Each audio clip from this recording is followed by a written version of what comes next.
Hi, glad you could join me today. And today I thought we'd do a black canvas. And I've already taken and covered the entire canvas with a layer of sap green and phthalo blue and just sort of mixed them together on the brush. Now I'll have them run all the colors that we're going to use today across your screen, and they'll come across the screen in the same order that I have them on my palette, starting with the white and going around. And while they're doing that, let's go up here and do a fantastic painting together.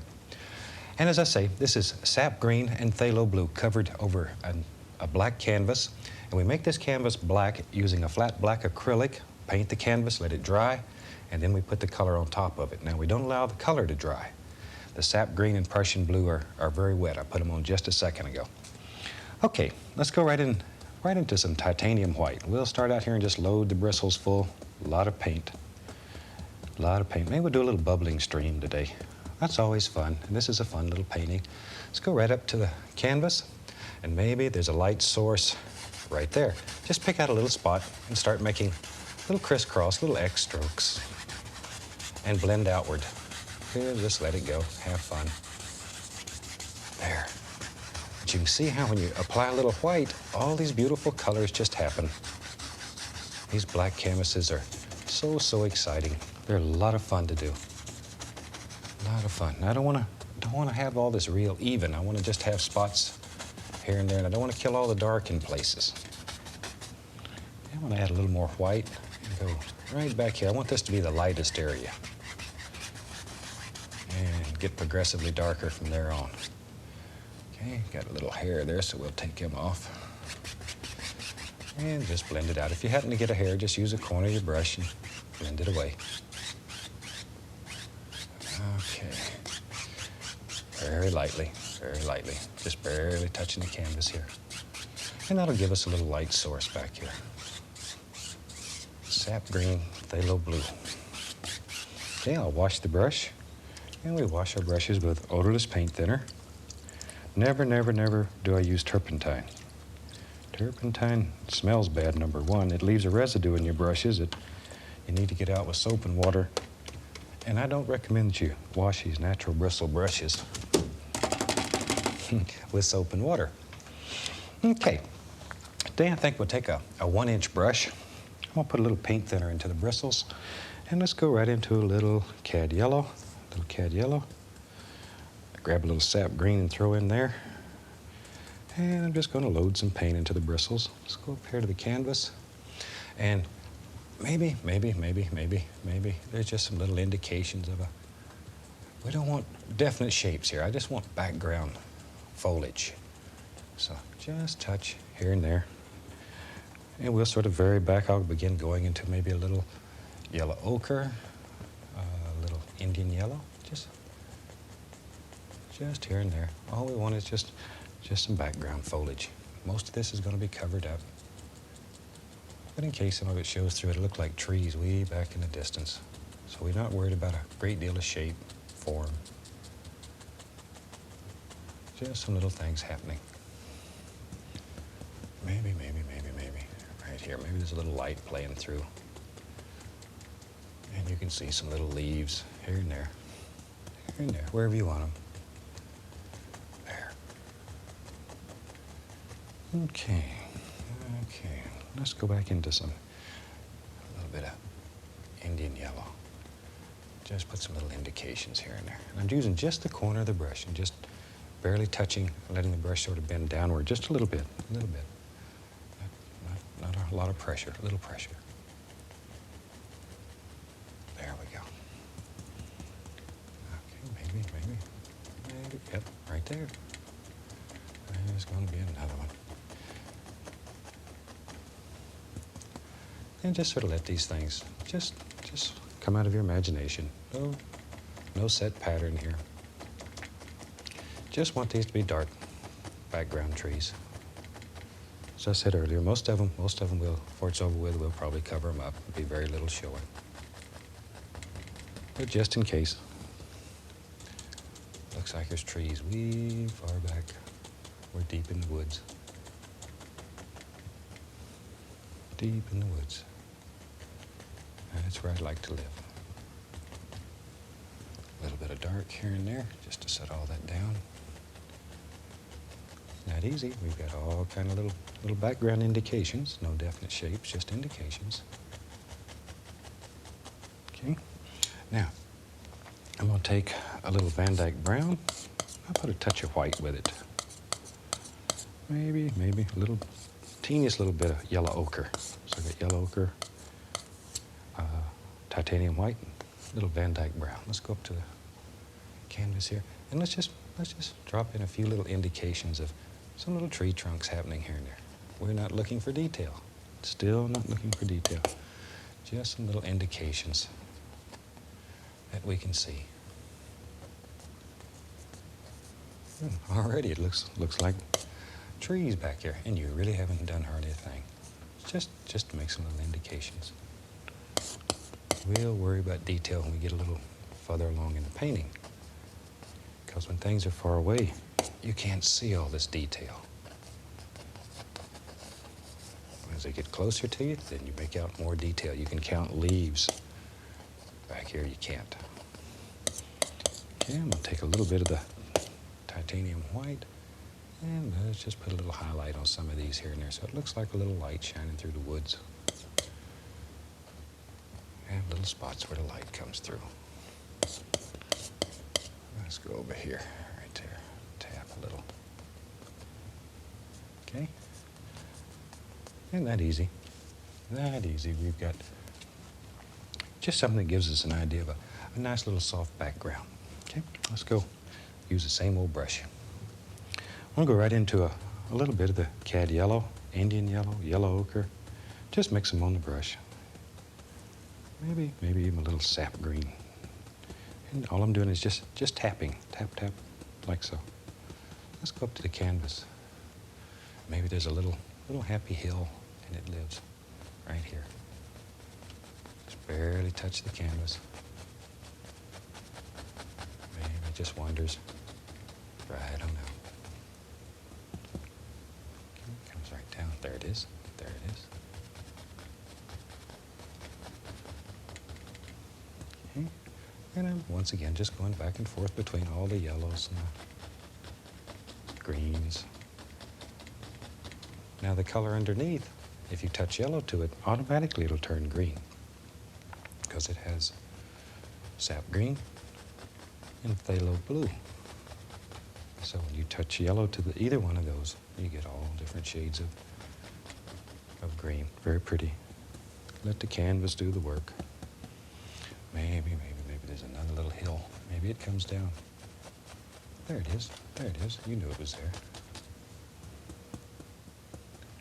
Okay, let's highlight that a little bit.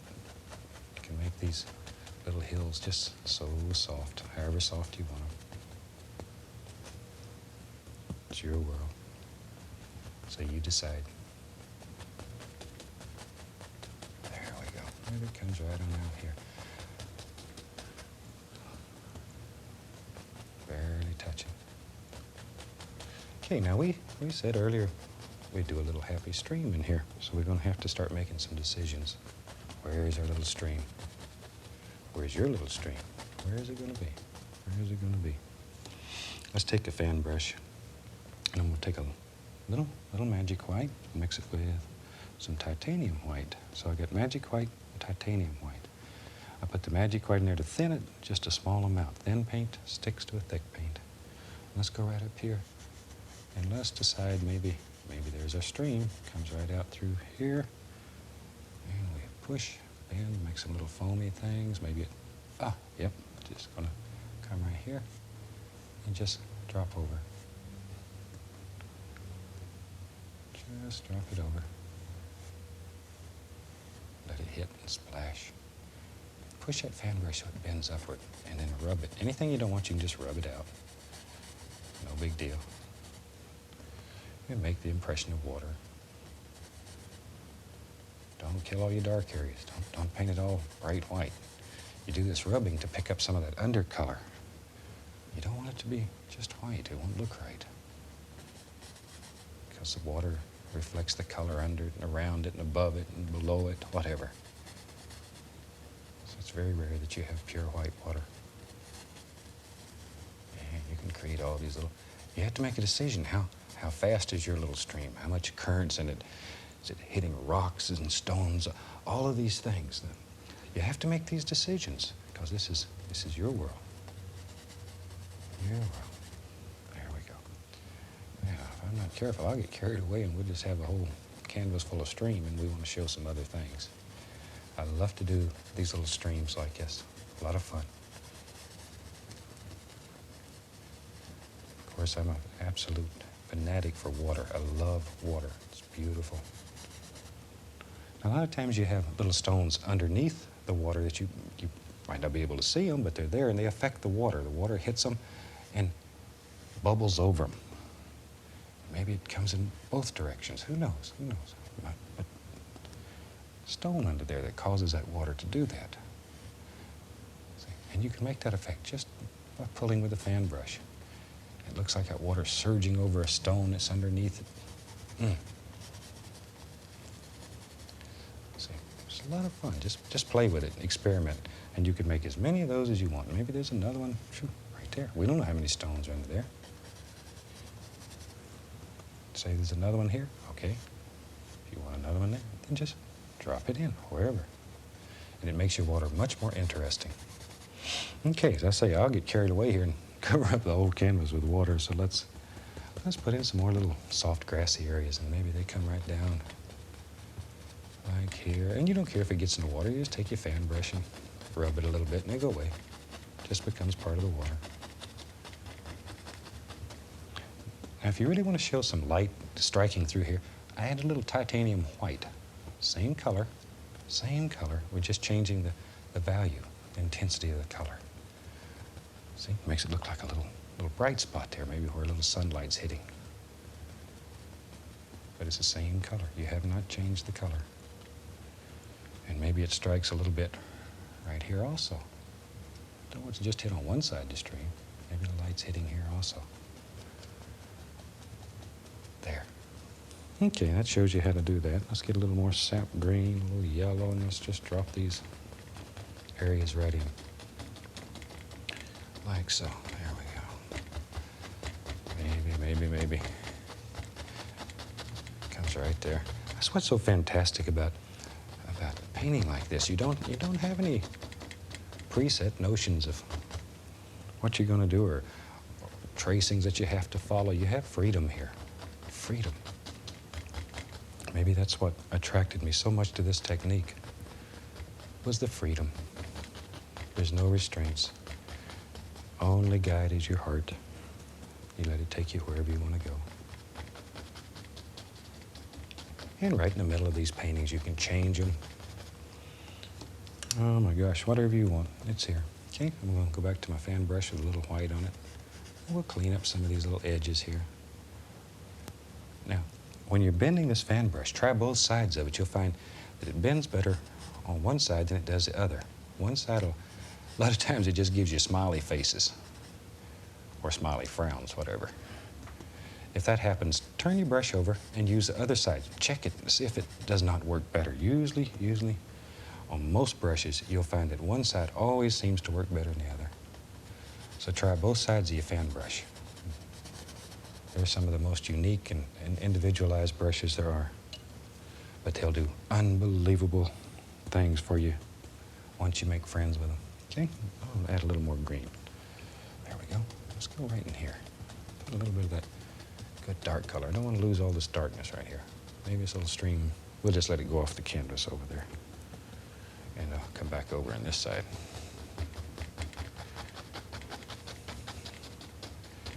And I'm going to add a little brown on my brush. I'm going to start dulling this color down. I want the front of this painting to be dark.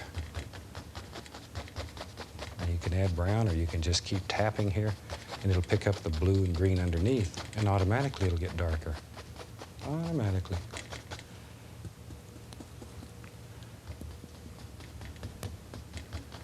There.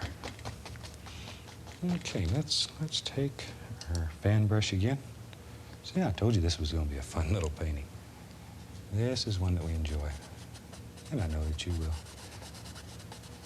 There we go. Let's add a little water, a little foam things happening, whatever.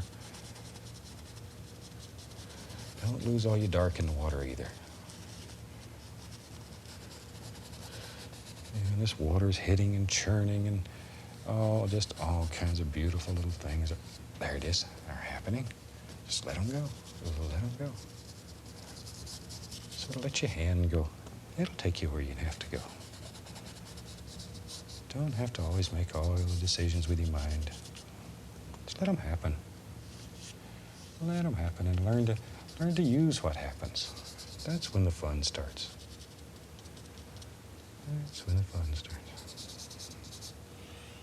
Okay, now I'm going to go back to my old big brush and we'll just bring some of these little grassy areas right on down, right on down. There it goes.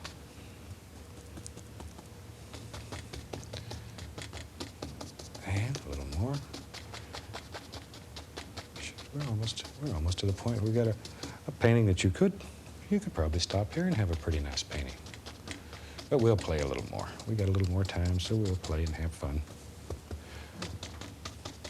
There we go. Dark, dark, dark, dark, dark here.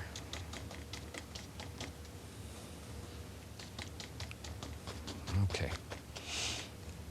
Now tell you what, let's do this. I'm gonna take another fan brush and maybe we'll let's put a little bit of dirt around the edges here. Go right into some Van Dyke brown and burn umber, and I'll just mix it right on the brush. Just back and forth between the two. A lot of paint on the brush. Okay, let's go up to the canvas. And maybe, there is, right here, a stone. You want a stone there? Drop it in. Maybe there's some dirt in here, wherever. Make a decision, drop it in. If you don't like it, change it. Change it. It's your stream, your dirt. You can change it. You can change anything. You can do anything.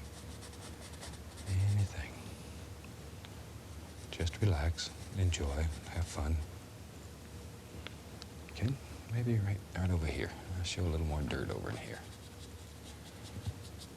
Okay, put the dark in. Let that go right on back out of sight. I'm going to take a little yellow ochre and white. A little yellow ochre and white. There we go. There we go. And let's just lay a little highlight right up here on top of these stones. Just barely touching. Barely touching. Just let that paint touch. Just barely play along there. If you put a lot of pressure on your brush, it's just going to mix together with the brown, and you're going to lose all your highlights. So just let it graze the top. Let it go. And you can make these highlights different colors. I like to use a color that's a little brighter than normal so you can see it well on television. But according to where you live, stones are all different colors. Some places they're absolutely just red, especially if there's a lot of iron or in the rocks. They rust. In Alaska, where I live, you have a lot of rust on the mountains, as crazy as that sounds. You have mountains that look red. And then sometimes in the summer, the fireweed is the Alaska state flower. The fireweed will go up the side of a mountain and make the whole mountain look red. It's beautiful. Beautiful. And I was like everybody else in Alaska. I went and got some fireweed and planted it in my yard and sat around and watched it die. It will not grow where you want it to. It only grows where it wants to. It's the most independent plant I've ever seen. There we go. Little highlight right up there. See how you can make all these little beautiful things around this stream. And you got a completed stream nearly. Okay, let's have some fun. Shoot, that went so well. I'm gonna go back into this fan brush and load it full of paint. A lot of the brown, a lot of brown. Maybe we'll build a tree or two. Okay, let's go up here. Maybe there's a nice tree that lives. He lives right there. See there? We knew he lived there, didn't we? It's just the right place for a tree. Just the right place. Maybe he's got another arm. Comes right. Yep. And you can make trees in your world any way you want them. Any way.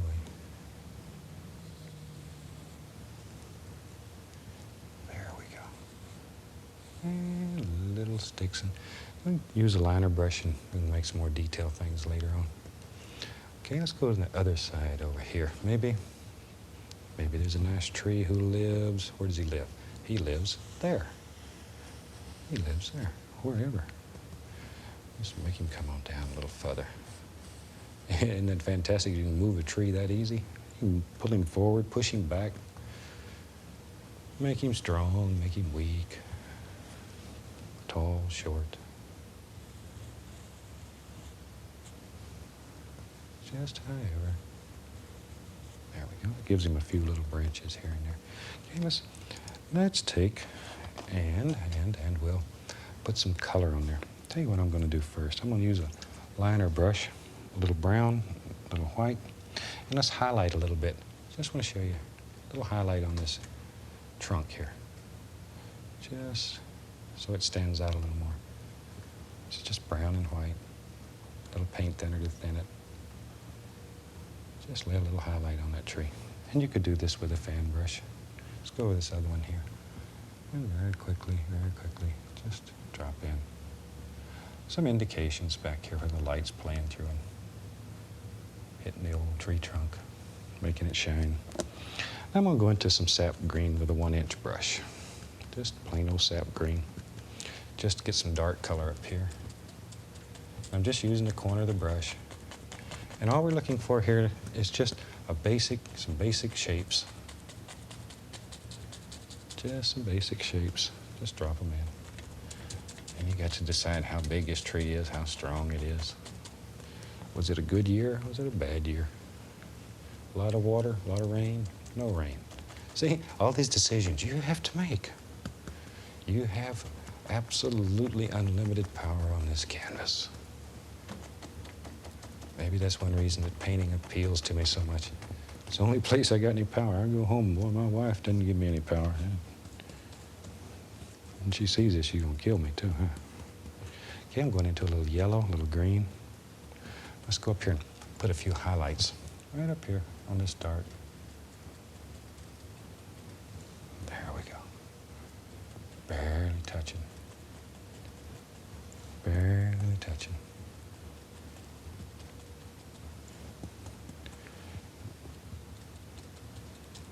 And I shouldn't say such things about my wife. She's a beautiful lady. And she's made all this possible. I'm going to add a little yellow ochre to that same basic color. We'll just go over here and put in a few little indications, like so. A little more paint.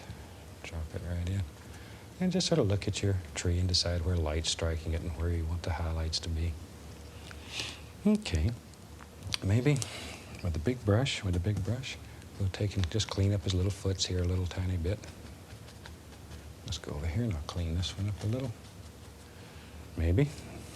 Tell you what, trees are so much fun. I see one right there. Oh my gosh, what he's done to the painting. Okay, now I'm going to use another fan brush, put a little brown and white on it, and come right down the side here. Put a little highlight on him. See there? That easy. These fan brushes are absolutely fantastic if you make friends with them.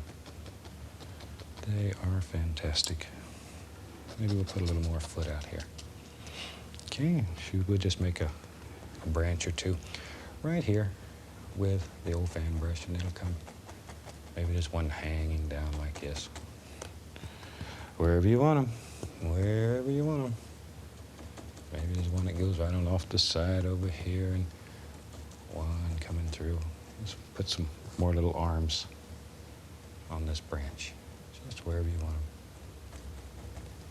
Okay. Back to our light color brush. We need some highlight on these little branches also. Okay. Yeah. Maybe there's a few little leaves on that limb, and we need a color that stands out against all the rest. So I'll add a small amount of permanent red. Not too much. I don't want it to get too bright. A little paint thinner. That'll thin it down, make it go on easier. And just touch. And put some little indications here and there. There's just some little leaves that grow out here on this limb. I don't want it to be left out. Feel lonely.